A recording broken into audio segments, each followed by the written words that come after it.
le damos la bienvenida al doctor Hugo García Álvarez, quien estará compartiendo con nosotros el tema herramientas y técnicas de organización de información para la investigación científica, con el objetivo de que se brinden las herramientas y técnicas necesarias para la organización de la información de lo que vamos a estudiar.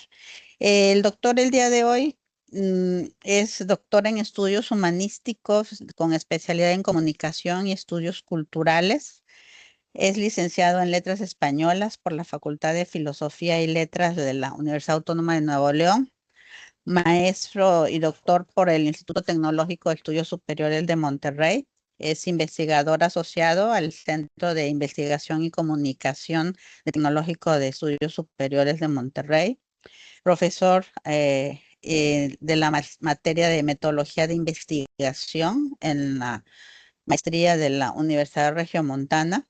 Actualmente es profesor catedrático de la Universidad Autónoma del Carmen.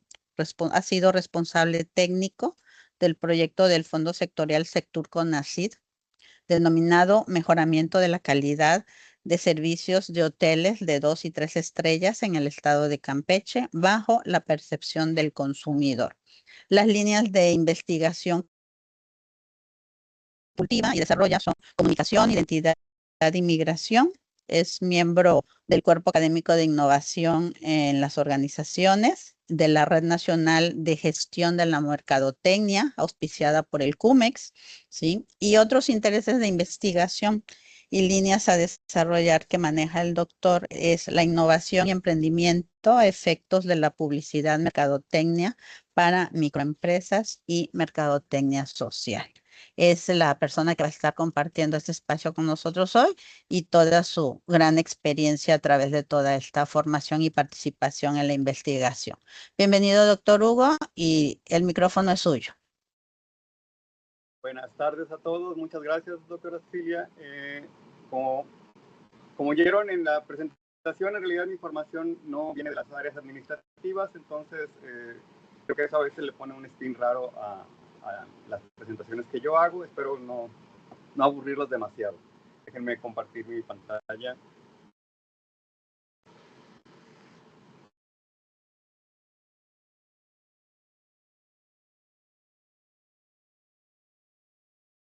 Ok, esta es la presentación que tengo preparada para hoy. Cuando me invita el doctor Limber a participar con ustedes, me pongo a hacer una revisión de lo que yo he hecho y el modo en que he trabajado, y eso es más o menos lo que intento compartirles. Pero esta es una de esas cosas en las que les pido que hagan lo que yo digo y no lo que yo hago, porque cuando estaba haciendo esta presentación revisé mi propio escritorio de la computadora y creo que es bastante desordenado. La recomendación entonces primero es que sean ordenados cuando organicen la información para trabajarla. Quisiera empezar esta plática con esta imagen. Esta imagen yo creo que es una de las imágenes más importantes que existen en toda la humanidad. Esta es una tabletilla de barro que se encontró en el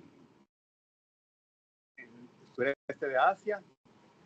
Es la primera muestra de la escritura humana, la primera muestra de los registros que realizaron los humanos. Esto no significa que sea la escritura más antigua, significa simplemente que es la escritura de la que tenemos registro. Otras culturas han escrito en otro tipo de materiales, y esos materiales pudieron haberse perdido en el tiempo. El papel existe desde hace mucho tiempo, escribimos en piel de animales, escribimos en muchos otros materiales que probablemente no permanecieron en el tiempo, pero esta sí. Esto tiene alrededor de 3.000 años, 5.000 años, 3.000 años antes de Cristo, y es de las inscripciones más antiguas de que disponemos. Y curiosamente, de lo que habla esta tabletilla también es del modo en que organizamos cosas. Esta tableta lo que nos indica, lo que nos está señalando, bueno, yo no leo antiguo sumerio, pero lo que dice la tabletilla es que durante 37 meses alguien entregó algo así como 28,000 medidas de cebada. Y la cebada es importante porque es un grano que sirve para alimento y también sirve para hacer panes y para hacer cerveza. Por eso, particularmente a mí me interesa. Y curiosamente es el primer registro de algo parecido a un nombre. En la parte superior izquierda ven una pequeña, como una varita, que es con lo que se hacían las incisiones en el barro antes de la cocción, y algo como un trompo. Eso los especialistas dicen que se debe leer Cushing, como aparece en el registro a mano derecha.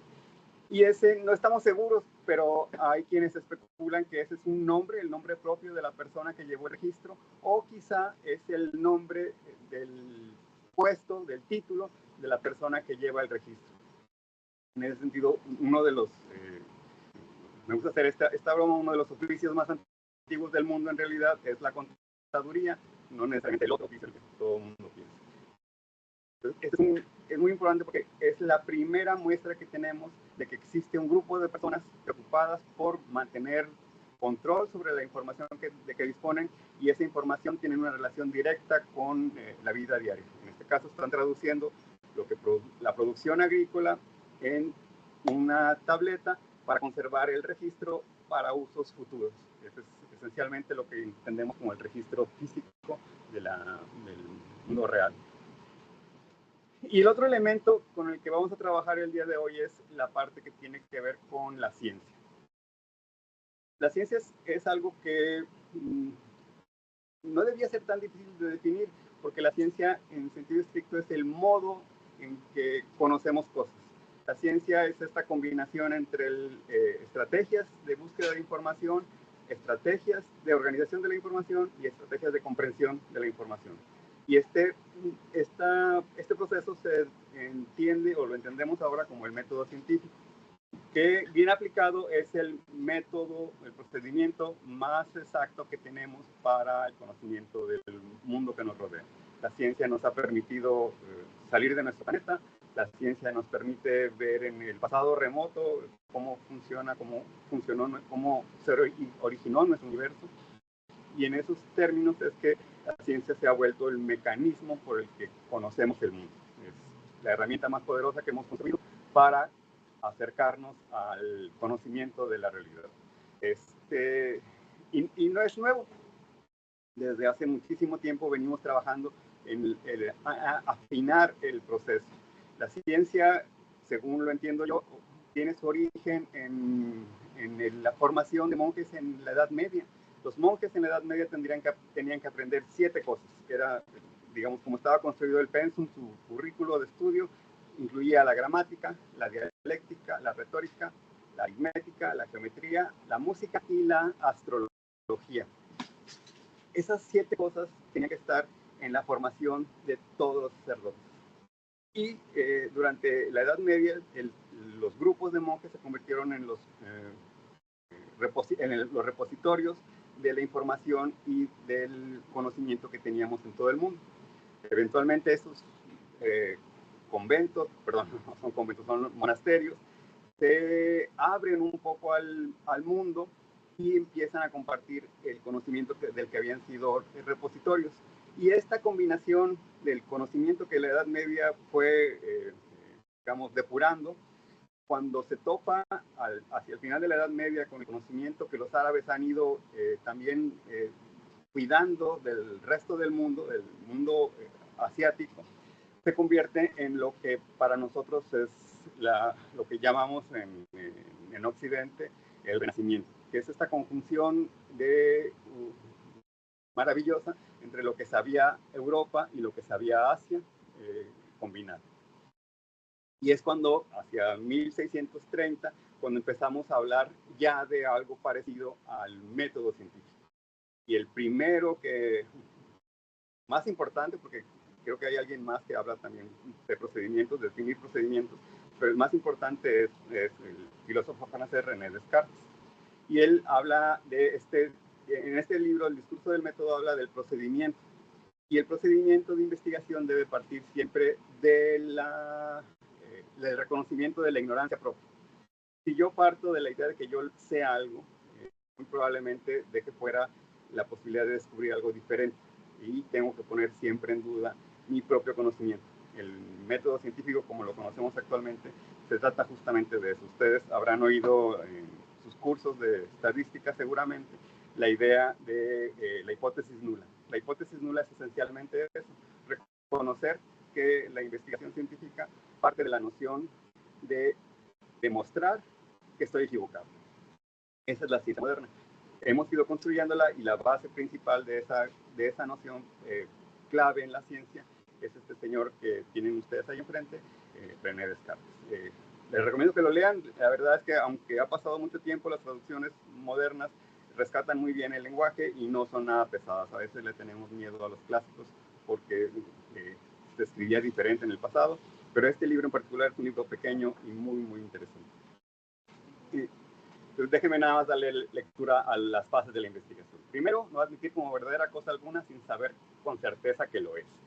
Es decir, hay que dudar de todo hasta que no logremos alguna certeza de que probablemente estemos en la verdad. Segundo, dividir cada una de las dificultades que examinare en cuantas partes fuera posible y en cuantas requiera su mejor solución. Ser minuciosos. Tercero, conducir ordenadamente mis pensamientos, empezando por los objetos más simples y hasta los más complejos. Es decir, orden. Y eso es lo que siempre recomendamos. Y por último, hacer unos recuentos tan integrales y unas revisiones tan generales que llegaran hasta que llegara a estar seguro de no omitir nada. Revisar que no haya dejado ninguna alternativa sin comprobar, que no haya dejado ninguna pregunta a medias y que no haya hecho todo lo posible por, otra vez, demostrar que estoy equivocado. Si no logro demostrar que estoy equivocado, no he demostrado que tengo la razón. Simplemente he llegado a un punto en el que puedo estar un poco más seguro de que lo que creo quizás sí sea verdadero. No tengo la certeza, la ciencia moderna al final es un asunto probabilístico. Tengo cierta certeza, cierta probabilidad de tener razón, pero siempre hay un pequeño margen que define que quizá no. Y ese pequeño margen es el que constantemente debe estar a prueba. Si yo un día llego a tener una certeza muy grande, 95%, hablamos luego en estadística, ese 5% que queda pendiente queda también bajo la responsabilidad de otros investigadores para verificar que yo haya hecho lo correcto. La ciencia es una actividad colectiva y es una actividad que se enriquece a sí misma. Y la dividimos por comodidad en dos tipos de investigación esencialmente. La investigación que se hace en documentos y la investigación que se hace en campo. Eventualmente todos los reportes, muchos de los reportes de investigación hacen una combinación de ambas. Casi todos los reportes modernos de investigación tienen un componente teórico, que es esta investigación documental, y un componente de revisión de la realidad, que es el componente, digamos, de campo, lo que voy a revisar en el exterior para corroborar. Y el marco teórico es el sustento que me permite a mí llevar la investigación de cierta manera, bajo ciertas premisas, haciendo ciertas preguntas. La teoría nos ayuda a construir todo eso. Para la investigación documental se recomienda tres cosas. Primero, hacer una revisión de literatura y, como decía Descartes, no dejar nada fuera, intentar llegar a todas las lecturas que existan o que no sea posible tener a mano sobre el tema con el que voy a trabajar. Definir con precisión enfoques teóricos y problemas de investigación muy precisos nos ayudan a no perdernos demasiado. Conforme pasa el tiempo, cada vez hay más documentos, cada vez hay más producción de documentos científicos y se puede volver muy problemático estar al día en todas las lecturas. Y por eso conviene ser muy precisos en la construcción de problemas de investigación y tener una fuerte noción de cuál es el marco, es decir, desde qué teorías estoy yo revisando esto, porque de otra manera tenemos a nuestra disposición todo lo que existe en Internet, es mucho y muchas veces está equivocado. Entonces hay que tener cuidado y ser muy precisos. Y parte de esto es el modo en que revisamos lo que leemos. Y para llevar un registro, siempre se ha sugerido hacer fichas bibliográficas, es decir, tener un documento que me permita a mí hacer una especie de resumen de las lecturas que he hecho para no tener que volver al texto original, sino poder volver simplemente a mi ficha y con esas fichas poder construir sobre lo que estoy trabajando. Existe también un análisis documental, que es un método para extraer información relevante de documentos y textos.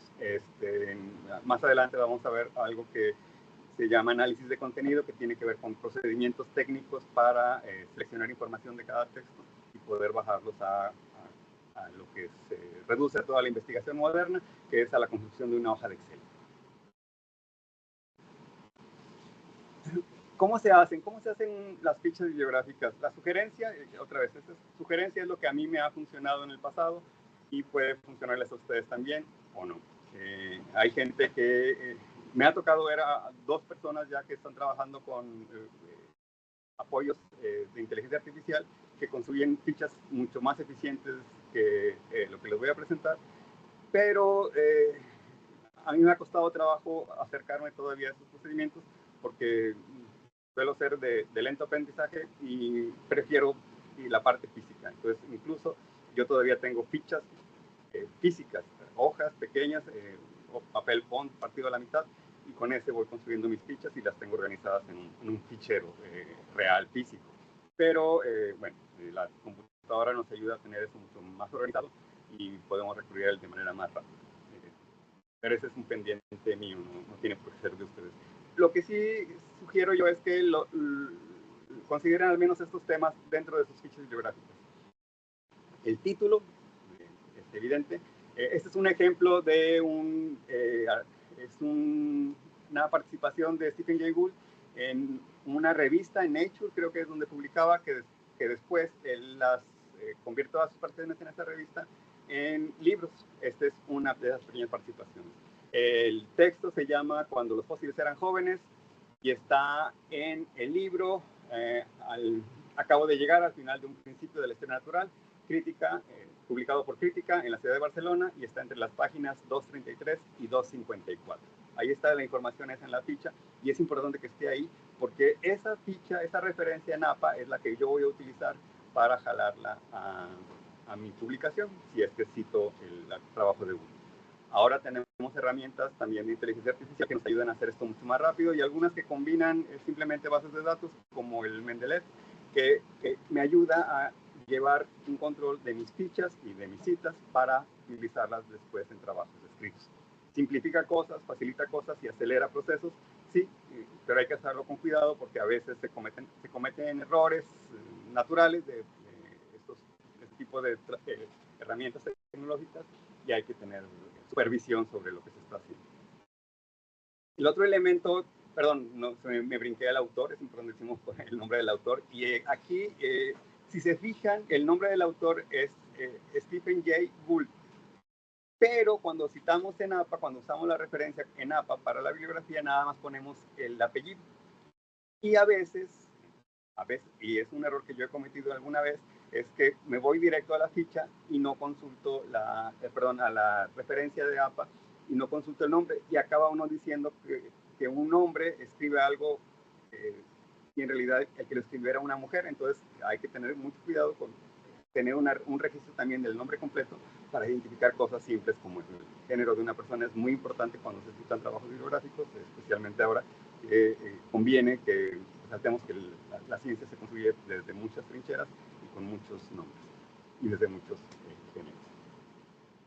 Después, yo sugiero que se ponga un pequeño comentario a propósito del enfoque teórico que se sigue, porque eso también nos va a permitir organizar las fichas después para saber en qué momento debo citar a alguien, en qué momento este libro no me sirve como referencia porque estoy trabajando con una teoría diferente, estaba trabajando desde un enfoque distinto, y mezclar enfoques teóricos es problemático porque no se construyeron bajo los mismos principios, bajo los mismos parámetros. Ahora está más de moda hablar de la triangulación de contenidos. Yo no estoy tan seguro que sea posible hacer esa triangulación de la que hablamos ahora, es decir, combinar métodos cuantitativos con cualitativos para obtener una representación de la realidad mucho más eficaz. No estoy seguro, tengo yo todavía dudas de que eso sea posible, porque al menos en mi opinión, cada uno de los enfoques plantea también la necesidad de tener una cierta visión del mundo. Y al combinarlos podemos cometer errores porque malinterpretamos lo que está queriendo decir un texto dependiendo del enfoque. Y a veces lo podemos usar a nuestra conveniencia, pero no nos beneficia combinar eso. O si lo vamos a hacer, indicar con mucha precisión que este otro autor está trabajando desde este otro parámetro teórico. También conviene señalar con qué autores está trabajando el autor documento que estamos fichando.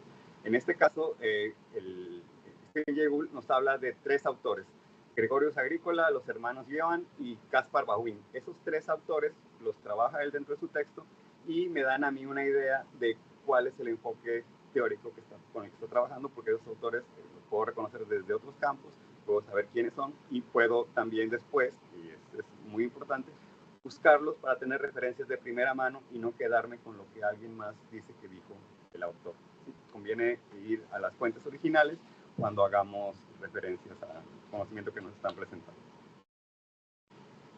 Finalmente, hay que identificar hallazgos principales y para hacerlo hay muchas maneras. En este caso, yo lo que hice para este ejemplo es construir tomar una cita.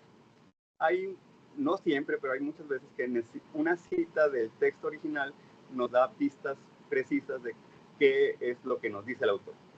Y para este caso particular también podemos considerar que ya tendríamos una cierta noción de cómo vamos a utilizar el texto, y entonces podemos hacer lo que yo hice aquí, es tomar una cita directa del texto para ponerla como una referencia, o puedo hacer yo un pequeño resumen con mis palabras de lo que quiso decir el texto, o puedo hacer después varias paráfrasis de lo que dice el texto en diferentes puntos que después me van a servir para construir mi documento de reporte de investigación. Es el espacio en el que nosotros vamos a poner las ideas del texto que creemos que nos pueden servir en el futuro. Algunas veces no nos van a servir porque conforme vayamos avanzando descubrimos que tal vez dejamos fuera algo, o simplemente este texto se volvió irrelevante para lo que estoy haciendo ahora y solo puedo considerar 2 o 3 cosas que están ahí. Pero conviene tenerlas porque es peor descubrir que no anoté todo lo que debía haber anotado sobre un texto, porque prefiero que al final me sobren cosas a que me falten cosas. ¿Sí? Recuerden que uno de los propósitos, no es el único, quizá ni siquiera es el más importante, pero uno de los propósitos de las fichas bibliográficas es no tener que volver al texto original. Basta con revisar la ficha para saber de qué se trata el texto, qué dice el autor y cómo puedo yo trabajarlo para mis temas de investigación. Estos son ejemplos que usa el autor justamente en ese texto y tienen que ver con el modo en que nosotros presentamos la bibliografía. Las referencias bibliográficas, al menos en el área en la que estamos trabajando, recurren a un modelo que es el modelo de la American Psychology Association. ¿Por qué trabajamos con la APA? Siempre ha sido un pequeño misterio. En algún momento pareciera que la UNAM fue la primera que utilizó ese modelo, pero no tengo la certeza de cómo es que en México caímos utilizando la APA con tanta frecuencia. En Estados Unidos se volvió muy común porque muchos de los reportes de investigación tenían que ver con procesos psicológicos y se volvió un modelo muy importante, pero ni siquiera es el más importante, al menos en Estados Unidos.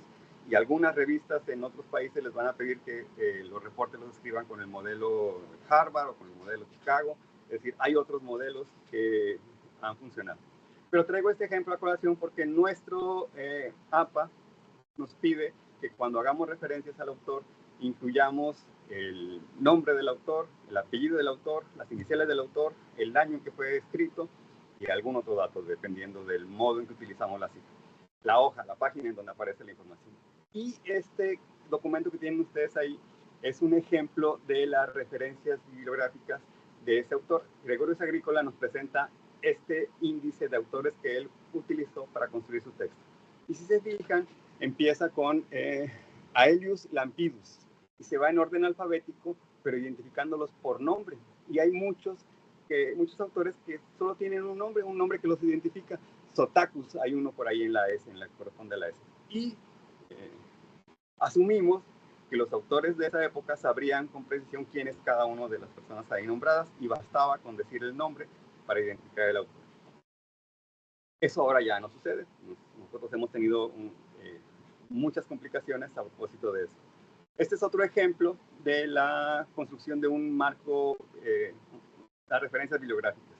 Es un autor posterior, este es Bauwin, y el libro se llama Sobre la piedra de Bezoar, de 1613, y este es un ejemplo del tipo de referencias bibliográficas que pone. Aquí, por suerte, ya aparecen 2 elementos del nombre, el nombre propio y el apellido. pero curiosamente están en orden alfabético, pero empiezan con el nombre propio, no con el apellido. En nuestro caso tendría que ser la segunda columna, tendría que ir primero y tendría que construirse con el ejemplo en el orden alfabético, pero del apellido, no del nombre, como aparecen aquí. Si se fijan, estos son todos los Iván, los Juanes, diríamos ahora, y cada uno con su propio nombre. ¿Qué es más eficiente? Pues es más eficiente lo que sirve. Seguramente en esa época bastaba con estas referencias para tener una idea clara de quiénes son los autores. Y muchos de los autores contemporáneos de esa época sabrían con precisión quiénes son quiénes, de qué se trata. Ahora es más difícil y de repente nos topamos con algunas exageraciones en lo que hacemos nosotros como investigadores. Se tiende a decir, por ejemplo, que los escritores, los científicos que hacen reportes en lengua en español, tenemos una limitación porque tenemos un número limitado de apellidos. Y es fácil confundir, mi apellido es García, es fácil confundir al H. García con el H. García que no se llama Hugo, sino que se llama Hilario, o se llama Humberto, o se llama otro nombre con H.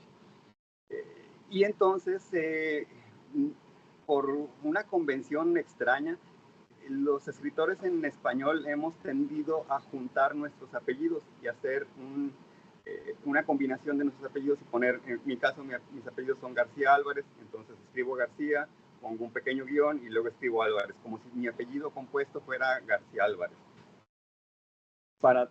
No sé para qué, porque que tengamos muy pocos apellidos no mejora esa combinación porque tenemos pocos apellidos, pero los pocos apellidos, si ese fuera el argumento, que en español existen pocos apellidos, el combinar un apellido muy común con otro apellido muy común, pues tampoco tiene muchas ventajas.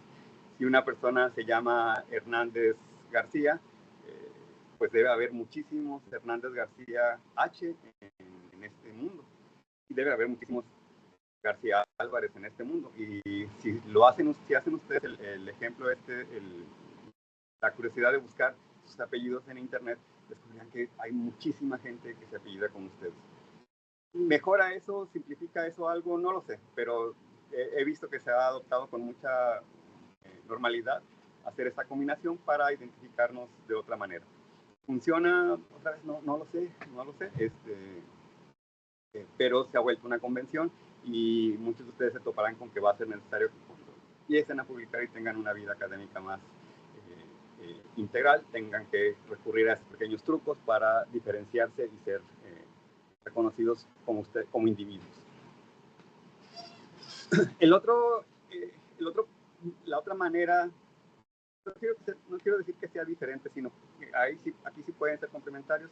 El otro tipo de investigación es la que realizamos en campo, es decir, cuando salimos del libro e intentamos ir a verificar que la realidad es como nos lo maneja la teoría. O, mejor aún, cuando no estamos seguros porque no existe una teoría formalizada sobre lo que estamos investigando y entonces vamos al campo e intentamos hacer el mayor número de observaciones que podamos para intentar sacar algunas conclusiones. Y entonces decimos que las herramientas principales para la investigación de campo es la observación, que es el registro sistemático de fenómenos, son los diarios, es decir, los antropólogos es casi el mayor instrumento que ellos tienen, de escribir sistemáticamente en un texto las observaciones de todos los días. Lo que hacen algunos antropólogos, conozco a un grupo pequeño de antropólogos que me dicen que es una práctica común en su campo, pero otra vez limitada a este grupo de conocidos míos, dividen las hojas en 3 columnas. En la primera columna anotan todo lo que vieron en la actividad que están tratando de entender. En una segunda columna empiezan a tratar de organizar esas observaciones en un esquema teórico previo. Y en una tercera columna, algunos lo que escriben son sus observaciones fuera de la teoría, observaciones personales, sentimientos, cosas que les llamaron la atención, que no necesariamente están contempladas por la teoría.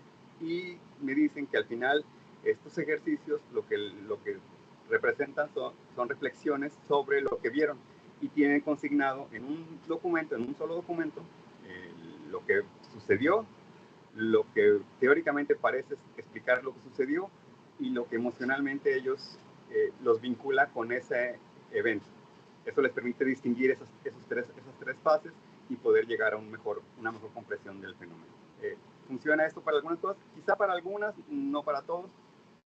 Hay cosas mucho más simples. Por ejemplo, una bitácora es un modo de llevar un registro sistemático también de las observaciones, indicando con precisión cuáles son los elementos que debo llenar. Estas bitácoras pueden ser tan simples como un checklist, esto sucede o no sucede, o más elaboradas para describir procesos un poco más complejos.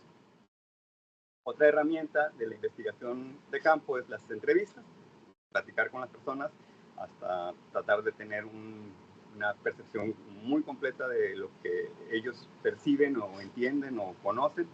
Esto no se logra con una sola entrevista, idealmente deben ser varias entrevistas, no hay un número fijo, pero sabemos que una entrevista nos ofrece información y nos deja dudas, revisamos la información que recibimos, tenemos una segunda entrevista donde verificamos dudas que podamos tener sobre lo que oímos y podemos tener incluso una tercera entrevista en donde pedimos que se amplíe la información sobre ciertos puntos para tener una visión más clara de lo que queremos saber en los ojos de esa persona. Y por supuesto, estas entrevistas a una persona nos dicen lo que esa persona experimenta, pero no lo que experimentan grupos. Entonces no basta con entrevistar a una persona, tenemos que entrevistar a muchas personas y hay un procedimiento para la definición de cuándo es suficiente. Algunos le llaman bola de nieve. Bola de nieve es la manera en que buscamos informantes nuevos, pero esta bola de nieve nos lleva a lo que algunos llaman la saturación de la información, es decir, cuando llegamos a un punto en donde después de haber realizado 20 entrevistas a profundidad, descubrimos que no estamos obteniendo información nueva, estamos obteniendo exactamente la misma información y ahí podemos detener el procedimiento de recolección, asumiendo que al menos en ese grupo de personas hemos llegado a la saturación teórica y tenemos toda la información que necesitamos para nuestro reporte. Una manera más técnica de conseguir esa información y más rápida es a través de cuestionarios y encuestas. Esta recopilación nos permite estandarizar la información que vamos a recibir y nos permite también hacer un tratamiento de la información más en términos de datos. Las encuestas tenderán a convertirse en puntos de entrada para una hoja de Excel en el futuro. Y esos datos que voy obteniendo a través de la encuesta me permiten a mí hacer algunas generalizaciones sobre lo que en la realidad sucede. Sin embargo, es importante considerar que estas encuestas deben su valor al modo en que obtenemos la información, a los informantes que tenemos para completar esas encuestas. Esta no es una sesión de estadística, la tendrán después, pero es importante considerar que en la recopilación de información a través de encuestas, la selección de las muestras es clave, es lo que nos va a permitir poder generalizar la información que tenemos. No siempre podemos, alguna vez se puede, pero no siempre podemos ir al universo para encuestar a todas las personas, todos los elementos del universo para tener ahí sí una visión general del proceso. Entonces tenemos que seleccionar grupos de personas dentro de ese universo que creemos nos pueden ayudar a hacer generalizaciones sobre lo que sucede. Y la selección de la muestra se vuelve la clave. En la medida en que yo pueda tener una selección estricta, aleatoria de los informantes, voy a obtener una garantía de que mi información efectivamente representa a la totalidad de la población. No habrá ningún sesgo, ningún elemento que haga ruido sobre el modo en que se eligieron a los informantes y eso me permite a mí hacer generalizaciones. Sin embargo, llegar a este punto en algunas circunstancias resulta muy complejo porque no tenemos, yo sé cuánta gente vive en mi municipio, pero no tengo acceso a todos los nombres como para hacer una selección aleatoria. No tengo horarios de la gente para saber cómo llegar a ellos, no tengo mucha información y entonces tengo que recurrir a algunos otros procedimientos. Hago encuestas, hago una selección de muestra, por ejemplo, estratificada, identificando patrones generales que me permitan a mí separar y tratar de encontrar grupos lo más homogéneos posibles, etcétera. Puede haber ya muchas maneras, pero todas estas maneras se convierten en elementos en contra de la posibilidad que tenemos de generalizar la información. ¿Sí? Entonces es importantísimo que cuando elijan los procedimientos de recolección piensen en las implicaciones que tiene tomar las decisiones que toman cuando aplican los instrumentos. Finalmente tenemos un tipo de investigación que es la investigación que es casi imposible hacer en ciencias sociales, el lado en el que estamos nosotros, porque no podemos experimentar con la gente. Sería poco ético intentar cualquier experimento. Un experimento es bien simple, ¿no? Uno selecciona ciertas variables, ciertos elementos que quiere investigar y averigua qué pasa si quitas uno o si pones algo nuevo. Hacer eso con seres humanos puede ser muy complicado. Hay algunos intentos de trabajos experimentales en el tiempo. Se puede hacer algo de investigación experimental en ciencia social.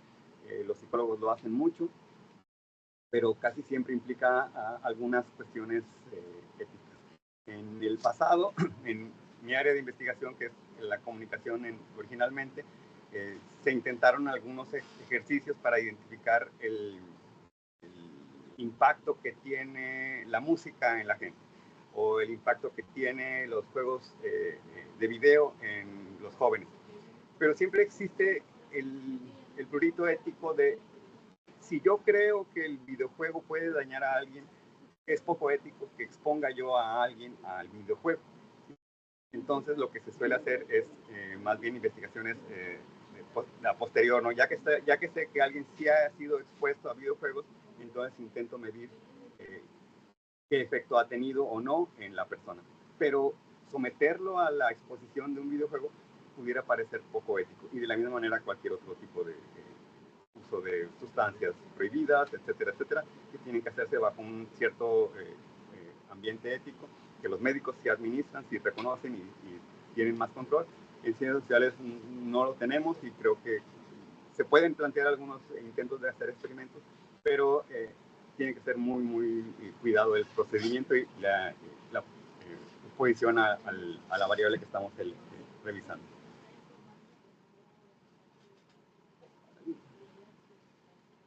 ¿Cómo recolectamos la información? Para la recolección de información en el trabajo de campo, ahí vienen algunos elementos, ¿no? Utilizamos cámaras fotográficas y de video para tener consignaciones de qué es exactamente lo que vimos, poder regresar a la información y hacer otro tipo de observaciones. Los antropólogos tienen algún prurito con el uso de estas cámaras o videos, o cámaras de video, porque asumen, con alguna razón, que la cámara, la existencia de la cámara modifica la conducta de las personas. Si yo actúo de una cierta manera, en cuanto veo que he sido observado, que estoy siendo observado, mi comportamiento puede cambiar porque estoy en la noción de que alguien me está viendo. Y eso puede modificar el modo en que yo actúo. Y entonces la recolección que se haga con este tipo de registros puede no ser reflejo fiel de cómo me comportaría si no soy observado. Entonces ahí hay un balance entre las cosas que se pueden hacer y no se pueden hacer. Se puede intentar grabar a escondidas, pero otra vez es poco ético hacerlo. La persona que es investigada sobre quien nos da la información tiene que estar de acuerdo en lo que estamos haciendo y tiene que dar su consentimiento para ser grabada, etc. Nosotros mismos aquí en el Teams, cuando nos agregamos a algún grupo, tenemos que reconocer que la sesión está siendo grabada y tenemos que estamos de acuerdo en que sea grabada, ¿no? Porque es la manera ética de trabajar. Podemos grabar a través de audio nada más y es solo la información que nos va a transmitir alguien lo que nos interesa y no necesariamente el entorno, no necesariamente los elementos visuales. Y podemos tener además equipos de medición extra. Nos permitirán tener una idea de clima, que nos permitirán tener una idea del ruido que hay en un lugar, de las condiciones climáticas que pueden o no afectar el comportamiento de las personas, etc. Hay muchas maneras de que herramientas de medición precisas nos apoyen en la investigación, incluso en investigación social, ¿no? Y además, ya que hemos recopilado toda la información, entonces pasamos a la siguiente fase, que es el análisis de los datos. En sentido estricto, les decía, casi todo lo que hacemos en investigación social acaba transformado en una hoja de Excel. y ese es digamos, lo que solemos hacer. Pero no todo, al menos existe una versión más cualitativa de este procedimiento. Y lo que se hace en lugar de ir al Excel es todavía más laborioso. Me tocó trabajar con un compañero antropólogo en una recolección de información que teníamos. Había habido, si mal no recuerdo, como 60 entrevistas. Y lo que teníamos era todas las entrevistas transcritas en papel. Teníamos un bonche de papel altísimo y fuimos identificando en esas transcripciones los elementos que creíamos que nos iban a apoyar en reconstruir la experiencia de esas personas. Era un trabajo sobre, creo que era violencia en el norte del país. Antes, cuando empezó muy fuerte en Monterrey, empezamos a hacer unas entrevistas y por ahí creo que era de esa investigación donde salió eso. Y acabamos físicamente recortando de cada una de las entrevistas los párrafos que creímos que nos iban a servir y literalmente los acomodamos en el suelo para ir conformando un documento. En qué orden y cómo iban a ir presentándose cada una de las entrevistas que realizamos, no las entrevistas completas, sino los extractos de las entrevistas. Y se convirtió aquello en una cosa grandísima. Teníamos 2 cuartos y los 2 cuartos quedaron llenos en el suelo con el registro de todo el trabajo que estábamos haciendo. Eso, al final, por supuesto, se convierte en la transcripción de eso y ya queda un documento digital con toda la información. Pero físicamente creo que es muy enriquecedor, al menos en las primeras experiencias, trabajar con las cosas físicas, porque nos da una idea de cómo se trabaja con las cosas. Ahora hay herramientas de computadora que nos permiten hacer eso. Más adelante tengo un listado de software que se utilizan ahora. Ahora ya casi no trabajo con entrevistas, entonces se ha vuelto más complicado para mí tener claro cómo hacerlo a través de computadora. Y entiendo también que a través de inteligencia artificial pueden hacerse lo mismo, extraer elementos importantes. Bien hechos los inputs, uno puede utilizar herramientas de la inteligencia artificial para un montón de cosas y hacerlas mucho más rápido. Y aquí es donde les hablo de lo que yo hago, lo que estoy haciendo. Y creo que es una técnica que ha sido poco trabajada en las áreas administrativas y podría ser muy útil. La técnica formal se llama análisis de contenido y consiste en transformar textos, y cuando digo textos me refiero también a imágenes, me refiero a figuras, esculturas, casi cualquier cosa puede recibir un tratamiento de texto, siempre y cuando encontremos los elementos con los que fue construido, los conozcamos y los separemos.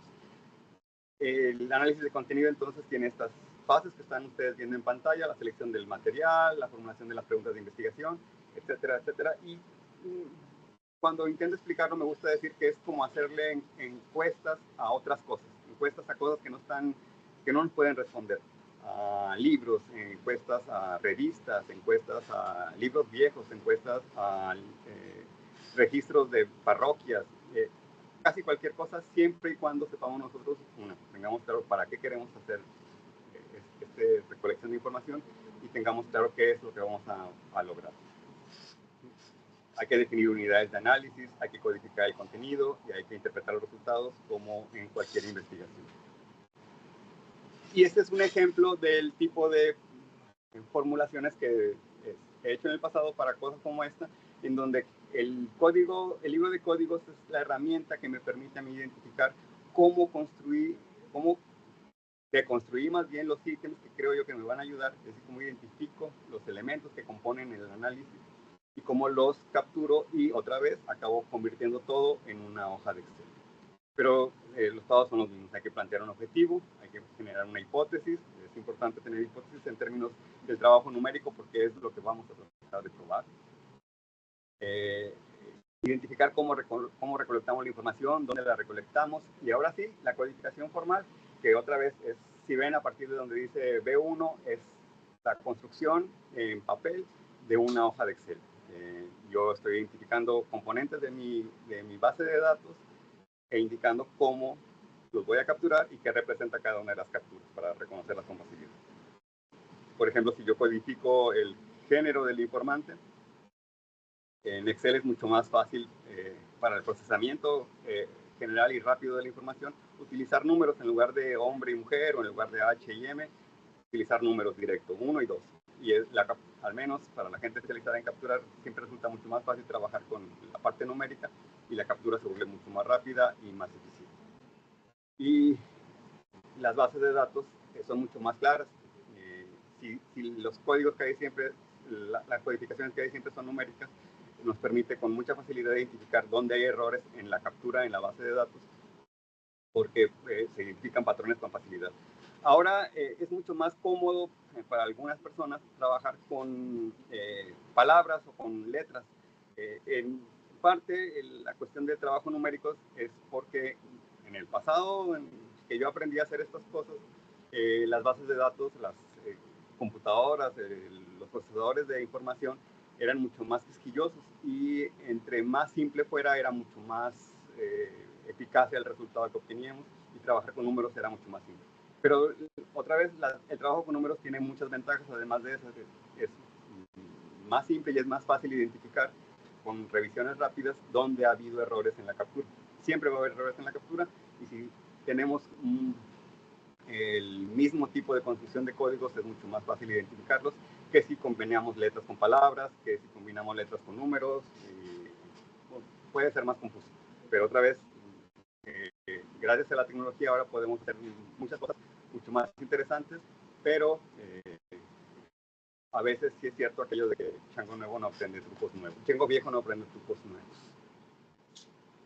Y es un ejemplo de lo que yo he estado haciendo en los últimos años. Estoy trabajando, ya casi no, ya creo que ya estoy por terminar eso. Estuve trabajando con esta revista, que es una revista sobre cine en la península de Yucatán en 1916 y 17. Y estos son ejemplos de cómo construimos un análisis de contenido. Yo puedo identificar elementos formales que se repiten en cada uno de los números de la revista y los puedo consignar. Por ejemplo, aquí está el nombre de la revista, está la fecha de la publicación, está el dibujo, la imagen que representa cada uno de los números y todo eso puede convertirse en un elemento codificable y puedo tratar de identificar cómo están. Lo que ven ahí a la derecha es el cartel publicitario de una película producida en Mérida, Yucatán, en 1916, que se llama El amor que triunfa, filmada en las paradisíacas playas de Progreso. Esta película fue protagonizada por la señora que ven ustedes a la izquierda y es el segundo largometraje de una compañía que es la responsable de el primer largometraje de ficción que se hace en México y que fue hecho en Mérida, Yucatán. El primer largometraje se llamaba 1810 o Los Libertadores, pero no hay lamentablemente no hay ninguna imagen. Hay por ahí creo que una reconstrucción de una de las imágenes de la película, pero no tenemos nada más. Los materiales eran mucho más frágiles. El plástico con el que se hacían las películas era altamente flamable y era muy popular que hubiera incendios en lugares donde se almacenaban las películas de antes. Entonces, tenemos poco material y esta revista no se publicó antes, no se publicó durante la filmación aquella y bueno, no tenemos mucha más información sobre lo que se trataba. Bueno, hay un detalle curioso. También es una de las primeras películas que utiliza locaciones nocturnas iluminadas de manera artificial. Una de las escenas reconstruye creo que la entrada a Guanajuato del ejército de los libertadores, del ejército de Hidalgo, y se utilizaron extras al ejército local, al ejército de la ciudad, con antorchas, y pudieron, con bastante éxito, según las crónicas, porque otra vez nada más hay una foto muy, muy borrosa, lograr que se pudiera captar esa imagen nocturna iluminada con antorchas, y es históricamente de las primeras imágenes en exteriores nocturnas que se proyectaron en el cine. Pero yo no trabajaba con las portadas, sino trabajaba con la cartelera, porque a mí lo que me interesaba es saber qué películas estuvieron en circulación en los cines de Mérida en esa época. Y lo que ven ustedes ahí en el centro de la la página es el modo en que esta revista consignaba las carteleras. Lo que ven es un texto donde viene identificado, y pongo un ejemplo transcrito a la derecha, es el Salón Variedades de la empresa Pablo Pantoja. El jueves, es una revista semanal, el jueves exhibió esta empresa la gran película Eureka, La Bella Evelyn y La Posada Wingfold. Para el sábado, un gran estreno, Cautivado por su padre. Y mi trabajo consistió en identificar las películas, primero identificar cuáles eran películas y cuáles son otra cosa. Y luego consignar las películas en un listado e intentar buscar información sobre estas películas en catálogos de películas de esa época. Hay una base de datos IMDb muy interesante que nos permite hacer recorridos históricos, pero no está bien curada y puede tener información equivocada, pero también es una buena referencia para identificar más o menos cómo puedo buscar más información. Entonces, otra vez, en una base de Excel, capturé cada uno de los nombres de las películas que identifiqué y busqué información sobre el tamaño de la película, es decir, el tiempo de la duración de la película, el año en que fue producida, en qué país se produjo y el año en que llega a México y se proyecta. Porque hay una idea que más o menos está aprobada. Yo creo que necesitamos algo más de información para aprobarla, pero dentro de mis conclusiones también sucede así, que otra vez, en esta época tenemos la frontera cerrada porque si recuerdan, estamos en la Revolución Mexicana, 1916, todavía la lucha armada prevalece, el presidente no está en la Ciudad de México, sino que está en Veracruz, uno de los presidentes, porque hubo un momento en que había dos presidentes de la República, y Estados Unidos nos tiene bloqueada la frontera y el puerto de Veracruz también está cerrado por una pequeña armada estadounidense que está vigilando y esperando a ver qué sucede. Y el único lugar por el que seguía el comercio como si no pasara nada en el resto del país era Progreso. Entonces Mérida, Progreso y después Mérida se convirtió en un hub por el que entraba toda la producción de cine europeo. Había producción estadounidense, pero con los bloqueos era mucho más difícil. Pero el cine europeo sí seguía produciendo y a través del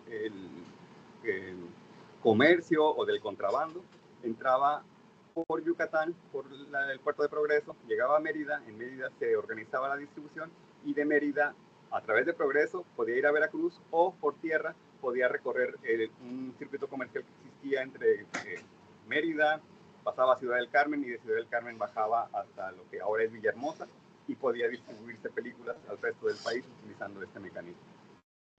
Y yo encontré al menos 16 instancias en donde una película, por ejemplo, se proyectó en marzo en Mérida y llegó a la Ciudad de México hasta diciembre, o llegó a la Ciudad de México hasta 2 años después, porque entraban a este circuito y podía no ser lo más rápido. Entonces eso sí nos da pistas, evidencia, si quieren pequeña, pero evidencia de que a través de Mérida es como entraban las películas de cine para distribuirse en todo el país. A través de Progreso es como entraban las películas para distribuirse en todo el país. Esto después cambió, el cine en Yucatán entró en una crisis porque el Enequén, que se convirtió en el motor, el dinero y en el motor de todo este circuito, desapareció, dejó de tener el impacto en el mercado mundial y la ciudad de Mérida y el estado de Yucatán cayeron en una crisis económica que duró hasta los 70s o 80s y en que hubo una revitalización comercial y la ciudad crece de nuevo. Pero para el caso que me compromete a mí nada más, es un momento, una ventanita muy pequeña en el tiempo en la historia de Yucatán, en el que, al menos en el área de entretenimiento, Yucatán fue muy, muy importante para todo el país y en alguna medida para el mundo, porque fue el mecanismo que utilizamos para conocerlo. Hay otras maneras de hacer análisis de contenido. La Hemeroteca Digital de México está disponible para todos. En la presentación van a encontrar una liga a la hemeroteca y ahí encuentran periódicos de todo el país, de muchas épocas. He estado trabajando con uno de los empresarios cinematográficos y a través del Diario Oficial de Yucatán, por ejemplo, puedo hacer un seguimiento, un rastreo de personajes individuales para ver cómo se desenvolvieron en la vida pública, que es lo que se consigna a través de periódicos, en su entorno y revisar su importancia. Porque les decía, en Yucatán entra en crisis la parte de cine, pero no necesariamente la exposición de cine. Se deja de hacer cine, pero las salas de cine continúan, y un personaje con el que estoy trabajando todavía algunas cosas se llama Arturo Moguel, y fue un empresario que en su origen como empresario trabajaba con loterías callejeras. Él tenía un puesto de loterías y vivía del dinero que juntaba con las loterías, y después de 10 años se convirtió en el empresario cinematográfico más importante de la ciudad de Mérida. Llegó a tener 4 salas de cine y una sala de teatro importantísima, hasta que un rival, un empresario con el que además fue socio en algún tiempo, lo mata de un balazo y se acaba la historia, ¿no? En fin, detalles así pueden encontrar en esta Hemeroteca Digital de México, si es de su interés ir al pasado. El pasado es interesantísimo porque nos permite identificar cómo hemos resuelto cosas en el pasado y nos permite adelantar cómo podemos trabajar con cosas para el futuro, pero requiere mucho trabajo, mucha concentración, pero es verdaderamente apasionante la historia. Y bueno, quisiera cerrar aquí la presentación. Hay mucho software de análisis textual, por ahí hay voy a adelantarlo, en vivo, y ahí encuentran las ligas para la presentación. El en vivo es uno que sirve para generar información desde entrevistas, por ejemplo, pero otra vez necesitamos transcripciones, y también hay herramientas para generar transcripciones automáticas. El Atlas T también funciona para eso. Otras herramientas vas a encontrarlas todas, pero creo que ahora, en sentido estricto, la inteligencia artificial nos permite usar todas esas herramientas que en el pasado tenían nombre y apellido de manera general y mucho más rápida, pero depende de los tiempos que utilicemos. Y para el análisis numérico sigue siendo el SPSS quizá la herramienta más poderosa. Hay algunas versiones más o menos públicas como el PSP, como el ER, el AR, que funciona muy bien, pero requiere cierto conocimiento en la construcción de información, de conocimiento del lenguaje tecnológico, del lenguaje de computadoras. Hay pequeños componentes de programación muy básicos, pero como quiera requieren cierto trabajo. El SOFA y el Excel, que en la actualidad tiene muchos apoyos, complementos, creo que le dicen, que nos permiten hacer análisis estadístico más o menos básico, pero importante, y que creo yo que puede satisfacer las necesidades de los reportes que hacemos desde ciencias sociales. Funciona bien, funciona rápido y está disponible para todos.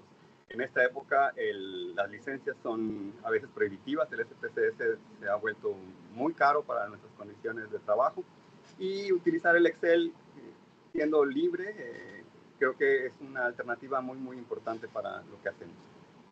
Y con eso cierro yo mi participación de este día. Espero que les haya sido de alguna utilidad, que les sea de alguna utilidad. Si no ahora, en el futuro, cuando empiecen a generar sus propios reportes. Y muchas gracias. Buenas tardes. Muchas gracias, doctor Hugo. Muy interesante, y vaya que aprendí algunas cosas del cine en la península. Y yo creo que esa investigación, pues estaría bien que la compartiera. Gracias. Bueno, ¿alguna pregunta a los participantes? Aprovechen hoy que tenemos la exclusividad de contar con el doctor Hugo. ¿Duda, comentario sobre la participación en el tema de herramientas y técnicas de organización de información para la investigación científica?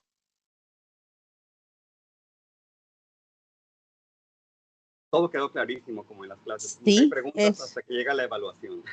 Eso veo. Ya cuando estemos desarrollando nuestro proyecto es cuando nos vamos a acordar de todo esto. Sí. Es correcto, González Santiago. Muy bien. Por acá, Ariadna, adelante. Veo que tienes la mano alzada. Si me ayudan con el micrófono, por favor, de Ariadna. Sí, ¿se me escucha? Adelante. Sí, ya te escuchamos, Ariadna. Ok, Dinos. gracias.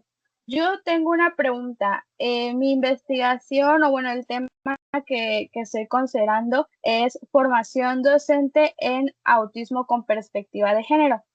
Pero el abordaje o la forma de recabar la información es que descubrí que hay como que muchos videos, por así decirlo, en YouTube de mujeres adultas que cuentan su experiencia sobre su diagnóstico tardío de autismo. Entonces, no sé si se podría usar eh, estos testimonios, porque son como preguntas que les hacen ya sea a otras personas o que ellas mismas cuentan su testimonio como punto por punto.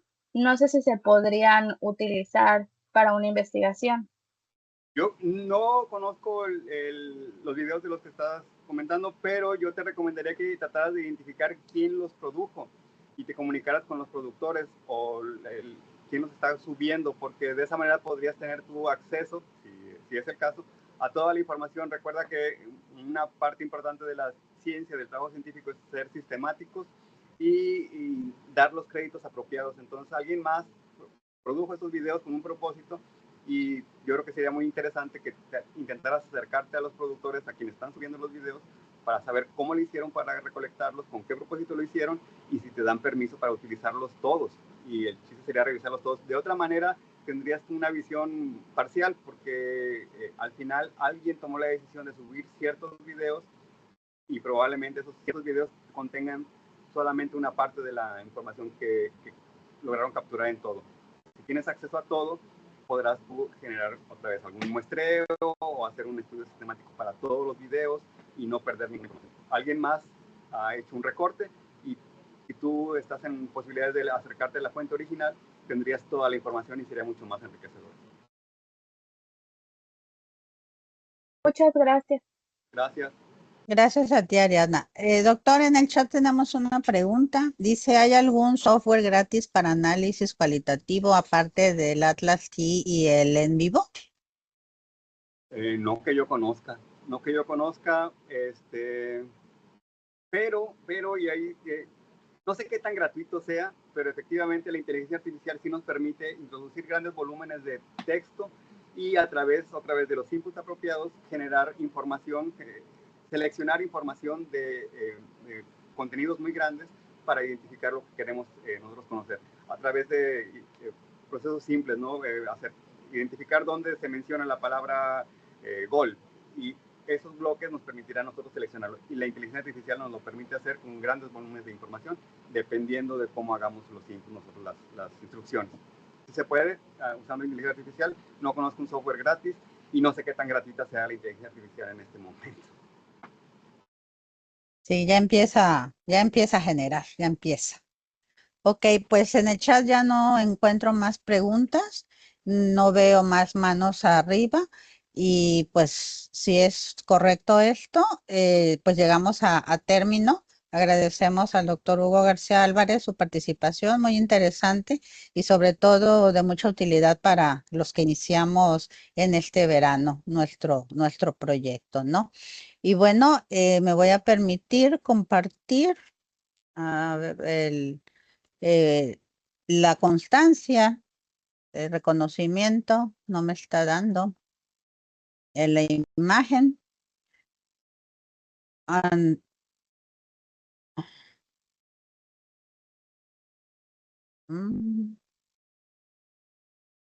Ya se ve, maestra, la constancia. ¿Ya se ve? Ah, es que mi internet está lento, apenas lo está cargando. Pero si ya ustedes lo visualizan, pues me permito darle lectura a nombre de la Universidad Autónoma del Carmen, de la Facultad de Ciencias Económicas Administrativas y del Cuerpo Académico de Innovación en las Organizaciones. Se otorga la constancia al doctor Hugo García Álvarez por su destacada participación como instructor en el Verano Internacional de Investigación Científica, Cayo 2026, con la impartición del tema Herramientas y técnicas de organización de información para la investigación científica, llevado a cabo de manera virtual el 25 de junio del 2026 a través de la plataforma Teams, Ciudad del Carmen, Campeche, a 25 de junio. Y al CAL se firman la líder del cuerpo académico, la doctora Mirna Delfina López Noriega, y el director de la Facultad de Ciencias Económicas Administrativas, el maestro Juan Carlos López Cabañas. Muchas gracias, doctor, por su participación y les deseamos a los participantes el mayor de los éxitos en este inicio de actividades. Muchas gracias y buenas tardes. Saludos Gracias, doctor. Y bueno, no nos despedimos, no sin antes invitarlos a nuestra sesión de mañana en punto de las 12 horas con el tema de búsqueda y definición del tema, cuyo objetivo es identificar temas de investigación en el campo de su disciplina o del conocimiento a cargo del maestro Francisco Alberto Tamayo Ordóñez. Los esperamos mañana en punto de las 12 horas. Ya saben el lugar y el canal. Y veo que en el chat hay algunas situaciones que pueden contactar directamente a la doctora Lorena Salten para que sean atendidas. Muy buenas tardes y nos vemos mañana. Gracias. Gracias, doctora Ceci. Quedo pendiente, por favor. Estoy confirmando cuentas directo de la plataforma, no les va a llegar ningún correo, simplemente con que dieron de alta el usuario y contraseña, con eso pueden acceder. Si alguno de ustedes se le olvidó o extravió lo que escribió de usuario, me puede escribir y yo voy a estar contestando en el transcurso de la tarde. Ahorita, no, la asistencia se genera sola, Camila, en el registro aquí del PIS. Se generan solos. Entonces, quedo pendiente, todavía me faltan varios, estoy confirmando uno a uno, y si alguien se me pasó, por favor, una disculpa, voy a revisar después de que ya termine esta sesión y seguiré confirmando cuentas. Y si alguien aún así por la tarde no puede acceder, pues ya me escribe y con mucho gusto atendemos sus solicitudes. Muchísimas gracias, que tengan excelente tarde.